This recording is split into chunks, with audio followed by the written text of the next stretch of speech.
suis président de la mission régionale pour l'emploi, l'insertion et l'emploi de Charleroi, et aussi président de la Chambre emploi-formation de l'instance Bassin. Je pense que c'est les deux qualités, entre guillemets, organisationnelles que je mettrai en valeur à l'occasion d'un échange comme celui que vous organisez aussi ici, et je vous remercie d'avoir pensé à moi comme invité. Mais je pense qu'il y a là quelque chose d'un peu paradoxal, parce que, d'une part, l'ensemble des demandeurs d'emploi, y compris les publics d'origine étrangère ou migrants, enfin, je ne sais pas quelle est la dénomination la plus politiquement correcte, enfin, on sait de qui on parle entre nous, sont, comme d'autres, l'objet d'une politique étatique de prise en charge de la question du chômage qui est assez affolante. Et d'autre part, on peut constater que les résultats ne sont pas bons, en tout cas ne sont pas à la hauteur de l'énergie qu'on y met, de l'argent qu'on y met.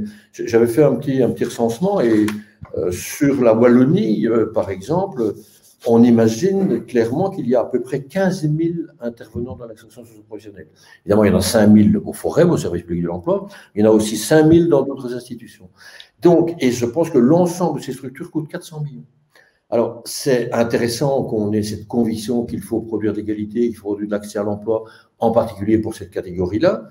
Moi, je ne suis pas un spécialiste de l'immigration, je l'ai vécu comme Carolo depuis ma plus tendre enfance, ça fait quand même quelques années, et elle se passe relativement bien, mais j'ai cette impression qu'il y a, pour des migrants, comme de personnes peu qualifiées, comme pour une série de personnes, des femmes, ou comme des personnes handicapées, une représentation qui fait que l'accès à l'emploi n'est pas facile, qu'il faut être bardé de diplômes, qu'il faut donner des gages, et donc j'ai presque tendance à dire que corollairement, l'acharnement dont on fait preuve, avec peu de succès d'ailleurs, relativement à un certain nombre de publics, est peut-être en train de créer un effet contraire, qui est une forme de stigmatisation, à la fois pour ceux qui veulent recruter, et à la fois pour les intéressés, ceux qu'on appelle les bénéficiaires, de nouveau politiquement correct, qui portent avec eux toute la charge de la représentation qu'on a sur eux. Et donc, ma thèse, c'est qu'il faut forcément des politiques plus efficaces. Il faut d'abord par commencer à évaluer sérieusement celles qu'on mène, mais là, je pense qu'il n'y a pas une volonté de le faire, il y a une frilosité, voire une résistance d'un certain nombre d'associations aussi. Je le vois à la mission régionale, on est hyper contrôlé. Si on rajoute encore un contrôle, ça complique les affaires. Je pense qu'il n'y a pas de volonté ni de culture de l'évaluation, et il n'y a sans doute pas non plus d'objectif clair de ce qu'est une insertion réussie. Donc, on est une pléthore d'efforts, et on reste avec des chiffres, en tout cas en Wallonie, qui sont parmi les plus faibles de l'OCDE. Et forcément, je pense qu'on a un taux d'activité de 64% sur les derniers chiffres de l'OCDE, et la partie immigrée représente à peine 50%, donc à peine 50% de la population active immigrée. Donc non seulement on est mal en termes de résultats pour l'ensemble de la population wallonne, mais on est encore plus mal avec la population immigrée.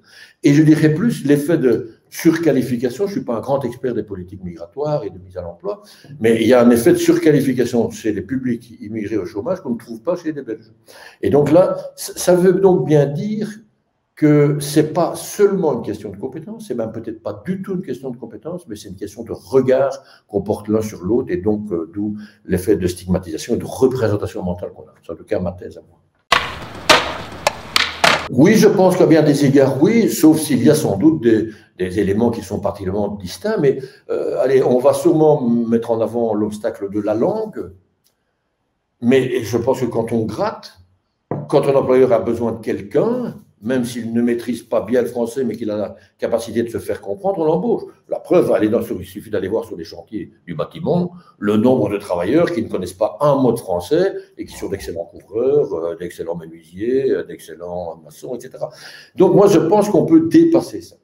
Voilà. Ça, c'est ma thèse un peu plus profonde. Et donc, s'il y avait des politiques nouvelles à mener ou des politiques à encourager, c'est des politiques qui partent de l'insertion en entreprise, ce n'est pas des politiques qui partent de la formation. Mais donc, c'est un renversement de paradigme. Donc, je ne prétends pas que ce que je dis ici est valable pour l'ensemble de la politique de l'emploi et de la lutte contre le chômage, mais je prétends qu'elle peut s'appliquer à bien des égards pour des personnes qui sont aujourd'hui éloignées de l'emploi. Et donc, c'est l'idée, c'est qu'il faut sans doute moins intervenir sur la personne elle-même qui est demanderesse d'emploi, alors que là, les processus s'allongent, des préformations, des formations qualifiantes, voire du looking, du lifting, il faut apprendre à bien causer, à être beau, à se présenter, être à l'heure, mettre une belle chemise, plus des qualifications.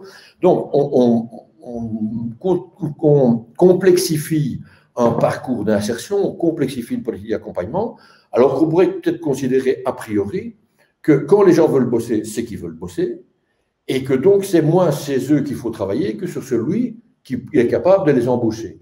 Et là, je pense qu'il y a de nouveau dans le problème culturel, autant un certain nombre de gens peu qualifiés sont stigmatisés, ont des problèmes d'estime d'eux-mêmes, un problème de confiance. C'est vrai que quand on a 2 ou 3 déceptions, c'est normal qu'on le soit encore plus prudent, mais je pense qu'il faut au moins travailler autant sur l'entreprise et l'employeur pour revisiter ses propres représentations. Je comprends qu'en période de crise, je comprends que dans ces difficultés économiques, je comprends que la crise sanitaire, le risque qu'un employeur doit prendre quand il s'agit d'embaucher, on a fort heureusement un bon système de protection sociale qui rend difficile l'embauche, pas encore assez difficile, puisqu'il y en a des entreprises entières qui délocalisent, y compris des entreprises prestigieuses de Gosselies, donc on n'a pas encore réussi à juguler ça. Donc je comprends les résistances des employeurs, surtout des petits, mais je pense qu'il y a derrière les résistances beaucoup de représentations du demandeur d'emploi, des exigences surfaites, une surqualification qui est demandée, et donc l'idée qu'on développe à la mission régionale, mais dans d'autres aussi services, c'est qu'il faut un travail d'intermédiation où on travaille au moins autant avec l'employeur qu'avec le demandeur d'emploi. Et alors, ce n'est plus une question d'appariement, ce n'est pas le catalogue 3 Suisse, mais c'est que quand on se rend compte qu'on a acquis comme intermédiaire du marché du travail, c'est une vraie professionnalité, hein, ce n'est pas un travail d'assistance sociale, ce n'est pas un travail de placement à l'entreprise, c'est un vrai travail de négociation, d'une concertation négociée, où on avance progressivement et on ajuste. On se rend bien compte qu'une majorité des offres d'emploi ne correspondent pas dans la réalité. Enfin, les compétences exigées ne correspondent pas à la réalité du terrain. Et donc, on peut négocier les compétences à la baisse pour que les personnes soient efficaces. On peut aussi négocier les conditions d'encadrement, les conditions de prise en charge de difficultés passagères que rencontrent a priori des gens fragiles. Et de l'autre côté, bien préparer les gens. Et donc, on s'aperçoit dans ce qu'on appelle la médiation active, donc quand c'est fait par des professionnels, que le plus souvent possible, ces processus réussissent.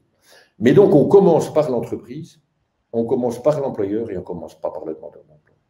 Et donc, je pense qu'une grande partie des personnes d'origine étrangère, surtout avec les niveaux de qualification qu'ils ont et qui sont bien souvent plus élevés que ceux du belge moyen, le milieu populaire, il faut dépasser ces obstacles et on se rend compte que dans le boulot, ça se passe bien et qu'il n'y a plus de problème.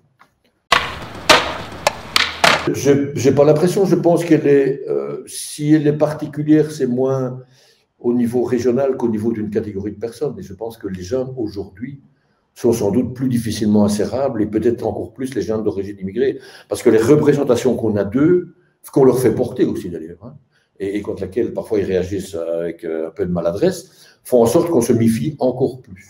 Alors qu'on se rend compte qu'il y a une richesse extraordinaire et qu'il y a de quoi combler la majorité des employeurs. Et donc moi je m'inscris en faux contre ce discours sur l'inadéquation de la formation. Et je m'inscris en faux sur le discours des pénuries. En général, une pénurie, quand on gratte un peu, eh bien, on s'aperçoit qu'on peut y répondre.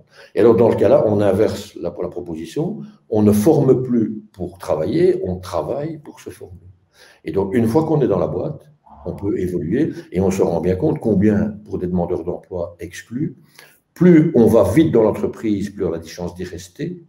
Et plus on reste dans l'entreprise, plus on a de chances de partir ailleurs de son propre choix en termes de mobilité.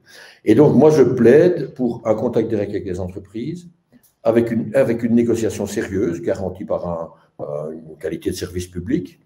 Et puis, je pense que la majorité des problèmes vont se régler.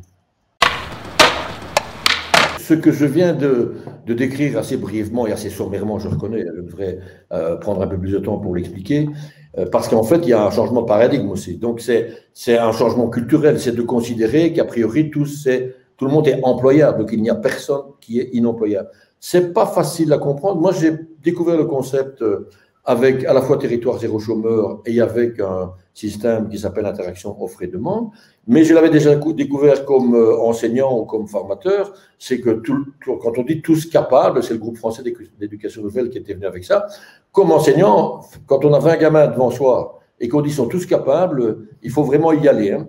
Une fois qu'on y croit, ça marche, le processus s'avère, et c'est la même chose pour l'employabilité. Si on part du postulat que personne n'est inemployable, qu'il y a juste des conditions de l'exercice de cette employabilité à travailler, et donc que l'employabilité n'est pas ramenée aux qualités d'une personne, mais elle est bien une négociation dans une interaction entre des exigences à un poste et des compétences qui sont offertes pour combler ce poste.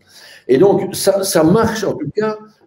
Moi, je suis un des fervents partisan d'une expérimentation territoire zéro chômeur, d'ailleurs dans laquelle on pourrait insérer dans des publics, puisque l'idée c'est de partir de quartiers défavorisés, et dans la majorité des quartiers défavorisés, il y a une grande population immigrée. Donc je pense que statistiquement, on va toucher beaucoup plus que le public moyen, donc on pourrait aussi répondre à des expériences particulières. À partir du moment où on est persuadé que tout le monde est employable sur base déclarative, sans passer par une évaluation des acquis expérientiels, une certification, etc., quand les gens bossent, eh bien, ils montrent qu'ils sont capables de bosser. Donc, on avance en marchant, on fait confiance aux gens et les gens retrouvent une dignité, une estime de soi. Parce qu'on se rend compte aussi que quand on est dans un processus d'accompagnement qui n'aboutit pas, l'estime de soi est encore plus basse que quand on y est rentré et elle rend pratiquement impossible le retour à l'emploi. Donc, l'idée de dire tout le monde est employable et tout le monde peut bosser, mais discutons clairement avec les gens, prenons le temps. C'est sur base volontaire, je pense que ça va marcher. Et donc, en tout cas, Territoire zéro chômeur le montre sur 10 expériences françaises, et il y en aura, j'espère, bientôt une centaine, et j'espère qu'il y en aura l'une ou l'autre à Charleroi, auquel d'ailleurs nous espérons mêler des acteurs comme le CRIC.